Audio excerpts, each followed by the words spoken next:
Recentemente, todo mundo tem passado a crise do coronavírus, o Covid-19. Esse vírus que iniciou na China, que tem afetado as bolsas do mundo inteiro, a economia, o turismo, a política, enfim, todo o dia a dia da população mundial. Mas gostaria de refletir com você o seguinte: o que a palavra de Deus nos fala a respeito das doenças? Vamos refletir hoje um pouco sobre isso.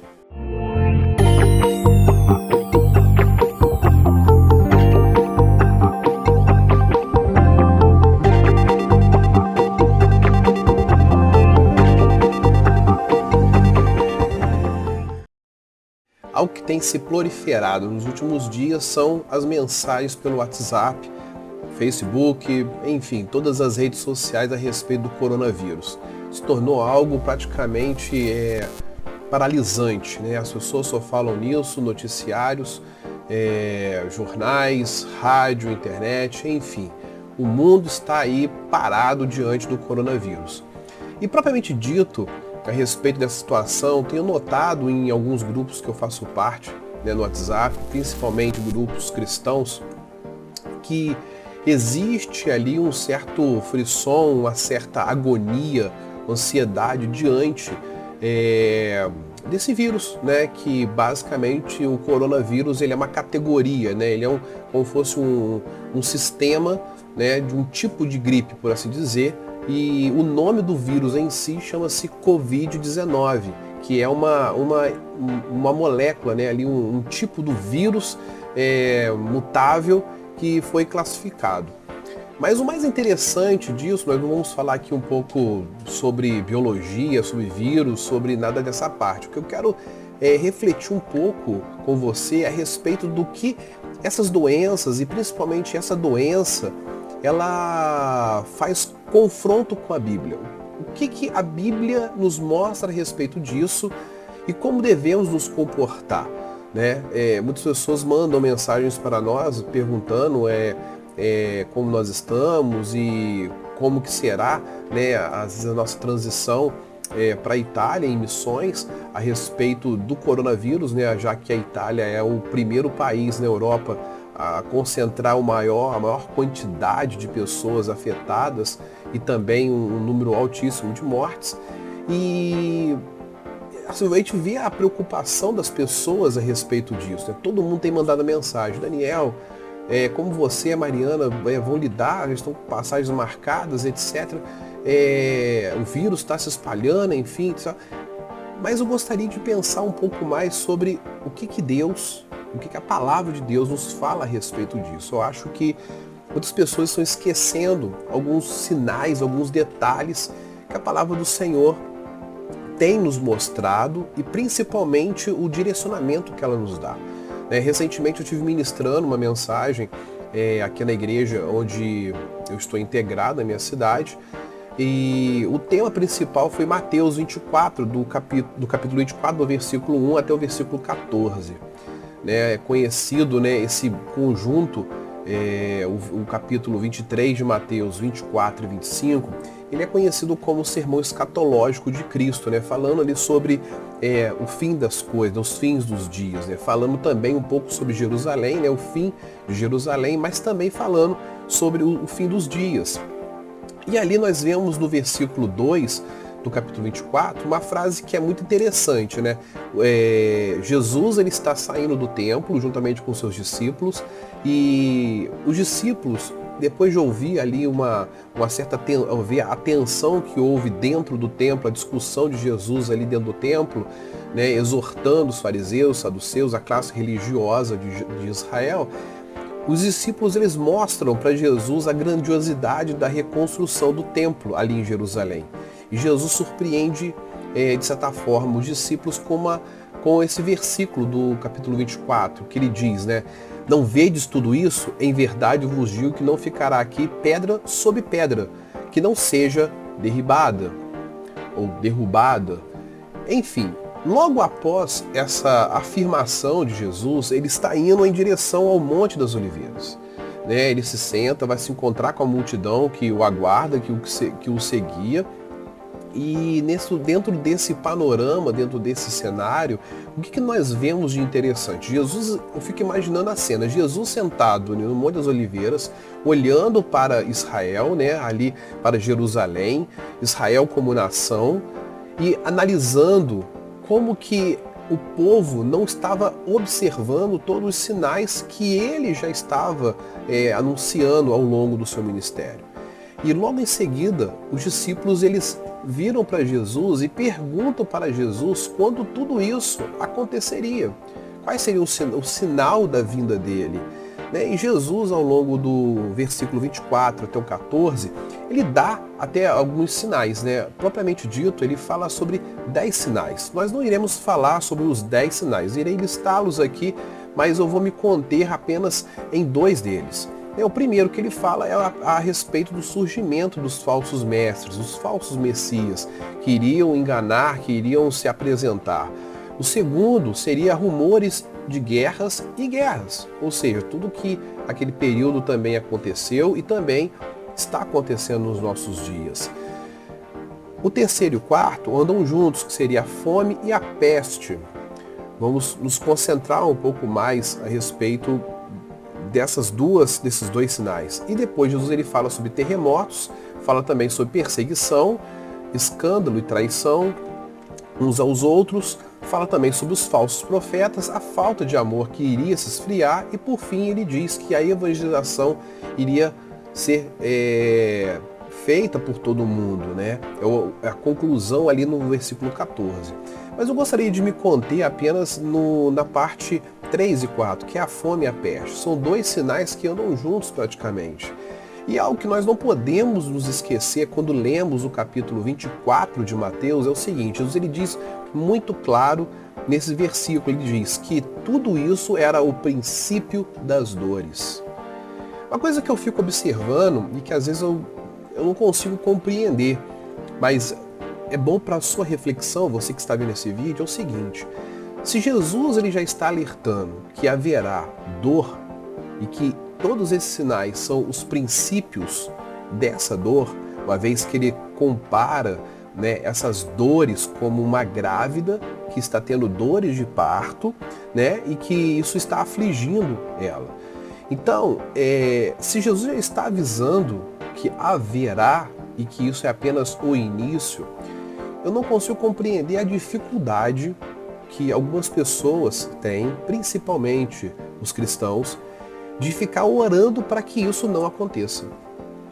Isso acaba sendo algo totalmente incompatível com a palavra.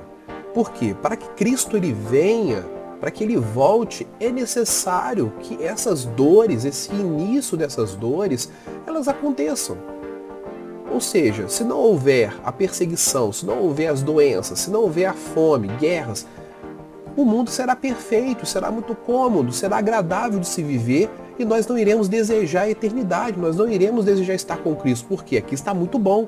Queremos que Cristo até mesmo aborte, Ou melhor, que o Pai é aquele que sabe o dia e a hora em que o Filho virá, Porque Jesus ele diz isso durante essa análise, ele fala sobre isso nesses 3 capítulos, lá no início ele fala sobre isso, que somente o Pai sabe. Ele não tem como dizer o dia. No capítulo 24 ele afirma isso. Então assim, se nós ansiamos por encontrar Cristo, qual a dificuldade que nós temos de ficar espiritualizando tudo? Eu vejo às vezes as pessoas de uma forma declarando, nós declaramos que esse vírus está caído por terra, nós declaramos que isso já acabou, nós declaramos, nós profetizamos. Irmãos, eu acho que, biblicamente, isso não está centralizado com a palavra do Senhor, porque Jesus falou que não adiantaria a gente profetizar, declarar, não adiantaria fazer nada disso, porque isso iria ser o princípio das dores. Ou seja, todos iriam passar por isso, principalmente nós que servimos ao Senhor. A perseguição virá, então não adianta a gente orar a Deus para que a perseguição cesse. É incompatível com o que a palavra nos ensina. Precisamos ter um pouco de sabedoria e apenas ler melhor, né? Ler mais a palavra do Senhor, ter ela na nossa mente, no nosso coração e pedir talvez ao Espírito Santo, talvez não, tenho certeza, que se nós não temos discernimento com os nossos olhos, né? Não temos clareza, os nossos olhos não conseguem enxergar espiritualmente esses sinais que Jesus ele avisou para os discípulos, ele informou para os discípulos, precisamos orar ao Senhor e pedir: Senhor, abra os meus olhos para que eu compreenda e venha discernir melhor esses sinais. Porque uma vez que nós vivemos e temos esse discernimento, nós iremos ter prazer, porque nós iremos ver que está mais próximo à vinda do nosso Mestre, à vinda do nosso Senhor. Ou seja, nós não pertencemos a esse mundo, é o que Paulo fala, a nossa pátria ela é o céu, não é essa terra. Então é incompatível. Uma coisa que também eu gostaria de pensar é esse frisson todo sobre coronavírus. As pessoas estão indo às farmácias comprando máscaras e comprando álcool em gel, porque tem medo de pegar uma gripe. Porque já foi comprovado que é apenas uma gripe forte. Eu tenho conversado com as pessoas que já estão na Itália, que vivem na Itália há alguns anos, e já falaram para mim: olha, Daniel, tá tudo aqui andando de forma razoável. Claro que existem algumas restrições para não dissipar e não aumentar o contágio, mas assim, em algumas regiões a vida está sendo levada de forma normal. Claro, existe assim a preocupação e nós temos sim que nos preocupar, né? E qual é a orientação principal disso tudo? Manter a higiene, ou seja, lavar as mãos com sabão, coisas básicas, coisas que são simples e que no dia a dia nós esquecemos. Agora, vamos pensar um pouco mais. Quantas pessoas morrem no mundo de outras doenças e nós não oramos, não declaramos, não profetizamos sobre elas? Passamos desapercebido. Por exemplo, no Brasil, só nesses primeiros 2 meses, porque estamos no início de março, tivemos mais de 30 mil casos de dengue. E foi constatado até mesmo pela Anvisa que uma dengue maltratada e mal cuidada, ou até mesmo não havendo prevenção, ela é muito mais mortífera do que o coronavírus. Cadê a nossa preocupação sobre isso?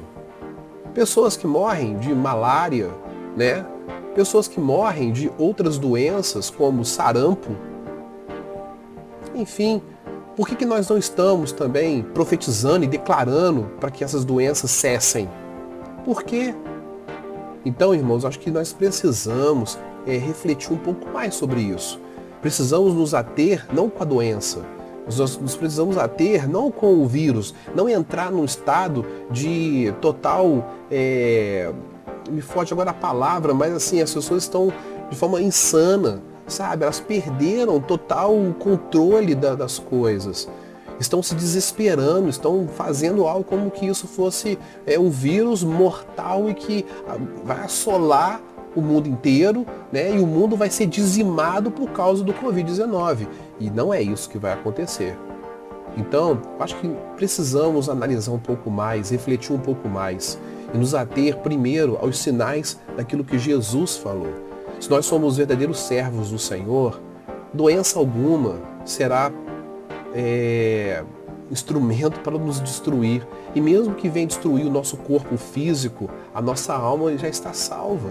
Nossa alma pertence ao Senhor. E se nós cremos nesse Deus poderoso, nós não vamos nos preocupar com a nossa carne, com a nossa matéria, mas vamos nos preocupar com a nossa salvação. Então, vamos refletir mais, vamos analisar mais, tá? Que essa declaração de Jesus no Evangelho de Mateus, no capítulo 24, do 4 até o 14, venha a ser gravado na nossa mente. Isso é apenas o princípio, porque, irmãos, virá algo pior ainda. E se nós já estamos desesperados, batendo cabeça com apenas um Covid-19, eu fico imaginando a estrutura espiritual desses irmãos quando quando chegar o pior, quando a dor de verdade chegar. Então, que sejamos menos imaturos na fé, que possamos, ao invés de profetizar e declarar sobre o vazio, vamos orar e vamos declarar e profetizar a palavra do Senhor. Vamos declarar o Evangelho que salva. Vamos nos preocupar em falar mais do Evangelho e nos preocupar menos com as doenças, porque isso é algo que é fruto do pecado. A palavra nos ensina isso, é fruto do pecado. Isso não vai melhorar, isso vai piorar. Então precisamos ser mais maduros na fé. Que Deus venha te abençoar poderosamente. Um abraço, até o próximo vídeo.